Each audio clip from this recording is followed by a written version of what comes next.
Hey guys, it's Caesar and Michelle. We are hitting our 2-year wedding anniversary. We got married legally May 8th of 2024 because that was the anniversary of us starting dating. And then we did our big wedding June 1st. So Actually, I still need my phone for the GPS. oh, sorry. I didn't know you still had the GPS. There you go. So anyways, we wanted to make a video to, I don't know, just talk about things that we've learned. Why is it turning so dark like that? It's dark out. Actually? But kind of out of nowhere, it didn't. It's auto dimming. Why? Your phone. Why? Have you ever changed the setting? Hold on. Okay, anyway, so things we've learned from the past 2 years of being married. You go first. Just whatever. It could really be We're different.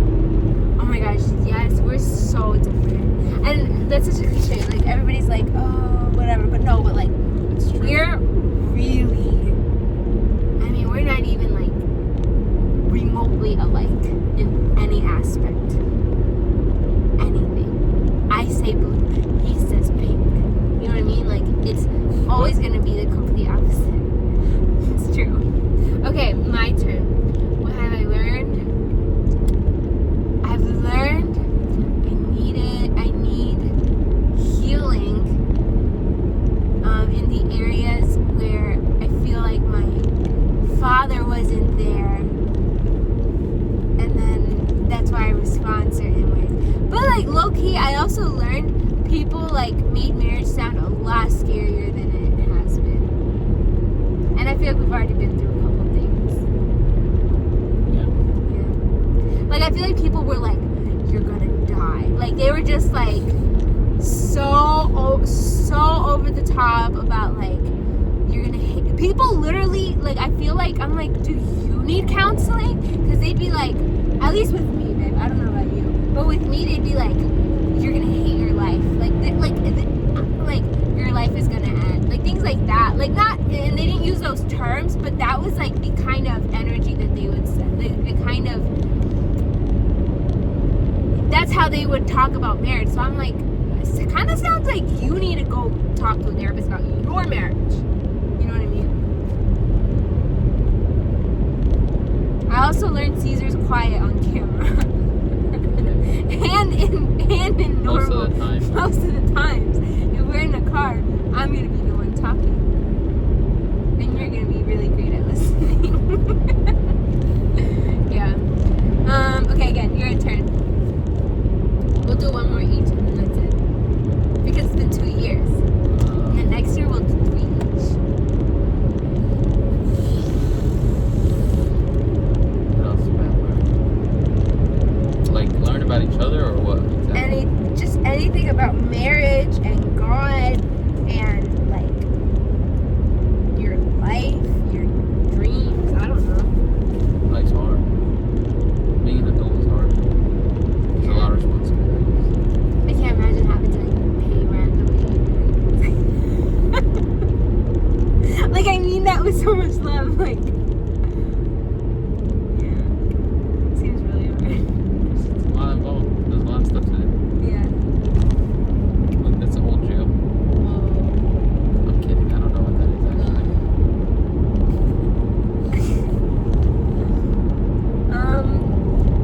Can you tell me more about that? What has that been like? What was that shift like for you? From going from just a regular old 19-year-old, Well,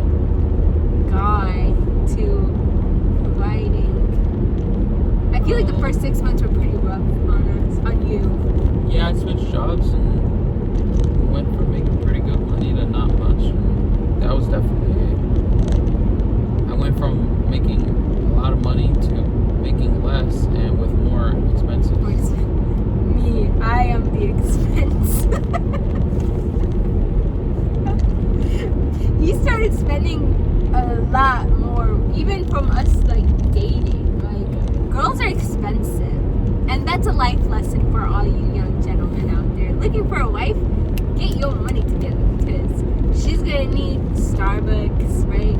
She's gonna need some Wawa breakfast. She's gonna need Hershey Park tickets. Huh? Hershey Park tickets. You know, you don't want to take on some dates, movies. If you're taking somebody to be your, what's it called? I don't know. What did we call it? Whenever your sisters were with us. Oh, a chaperone. Okay, yes. Yeah. This is what made If you his have a bill. chaperone, Yeah, his bill was more expensive because when we were dating, it was to double what I respect his expected. parents, they were like, you ain't going out together. They thought we were like the worst kids ever. So they were like, and we were like 19. They were like, you're not going out together unless you have a chaperone. So my dream of a sister was always there. Jacqueline. And she hated whenever it. she could. And Jackie sometimes. So yeah, so two of my sisters, but one more than the other one. Yeah. And so he would pay for them Yeah. too. So he had to pay for 2 women. 2 of everything. 2 of everything. If I got a Starbucks, you know my sister's getting a Starbucks drink. So anyways, he's a great provider, and I think he gets that from his dad. Because I see his dad's a really hard worker, and his dad owns a business, and he really took that on at a young age himself. So I think that set you up in that area really well. Yeah, and then I'm really great at receiving. I don't have a problem with them. Yeah, it's great. But I do help out when necessary. Yeah. I do my end when things are tight. Yeah. But I also, in a healthy way, know that ultimately, this is something my mom taught me. She was like, listen, honey, when you get married, the financial responsibility will primarily be on your man. She was like, but you are the helper. So if he's struggling, you better be willing to pick up some of the slack. So I think that's good advice. I think it's pretty biblical. And I think as long as the woman isn't burdened with this, with a burden she shouldn't have, then I think it's okay to also. Yeah, obviously there's different circumstances, but Yeah. If all is well in both able bodies, then the husband should be taking on their responsibility. Preach to them boys, baby. Preach to them. Yeah, so. In all things other than just financially. What other things? Tell me. All kinds of things. Silent Caesar. Huh? Silent Caesar. Yeah. In all things, honestly, guys should be in charge. Yeah. It's true. What else can I say about that?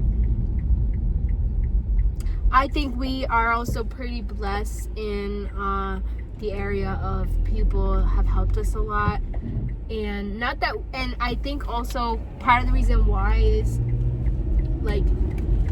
we've been really good about meeting people where they're at and helping them, and then I feel like God has met us and has brought people who can meet us where we're at.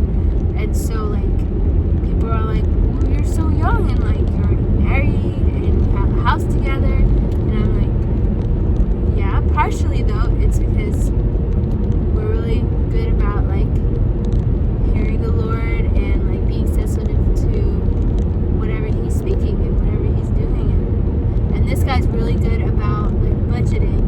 He's not a spreadsheet kind of a guy. He's more of it's always here, and he's just kind of always analyzing our finances and then going okay, this is what extra job can I do. He's always, since we got married, is always what extra job. He works his regular shift, and he's what extra job can I do because we're gonna need some extra money for this upcoming trip. It has never been he has never been babe, can you take an extra shift and we need extra money. You have never asked me for money, and I think if you did, I would not know how to respond. It would just be so alien, foreign to me to hear you actually outright and ask me. Now, can I tell when we're in need? Yes, so then I help, but I don't think you really. The sun is setting. It looks nice on those trees. Yeah, it looks really pretty. It looks like fall. I don't think I can flip the camera. I don't remember. It doesn't do it. It does Snapchat.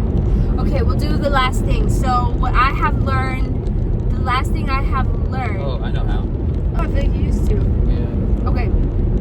The last thing that I have learned, or the last thing I'm going to share that I've learned from being married 2 years is, oh my gosh, hold on. Let me think about it. Wait, say that again. Okay, go ahead. Don't get like too close to family. Like you gotta independence.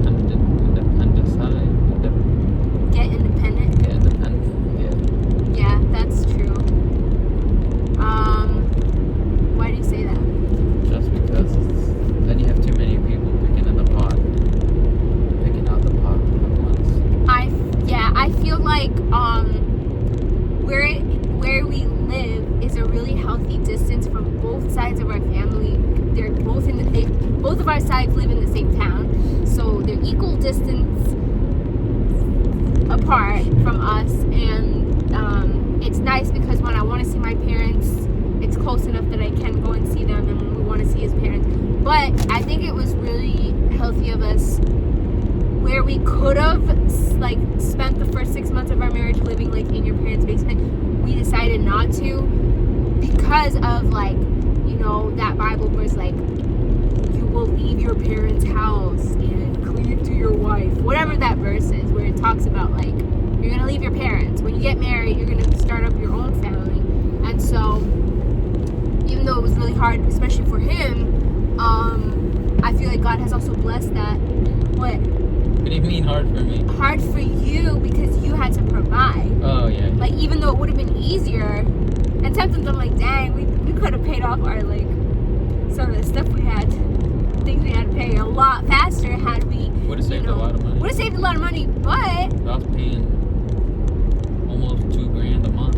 yeah, but like also within that, I feel like I was teaching you like in the hardest of the steps, like I'm gonna be there. But anyways, yeah, so I feel like we've gotten to establish ourselves as a family and as a couple, even though we don't have kids, but we are a family. So we've been able to come up like, okay, here were things that like were valuable in each other's family, or like things that were like values that were important, and then we're kind of like going like, well, they're not that important for us, you know, like even the kinds of churches we were going to, like everything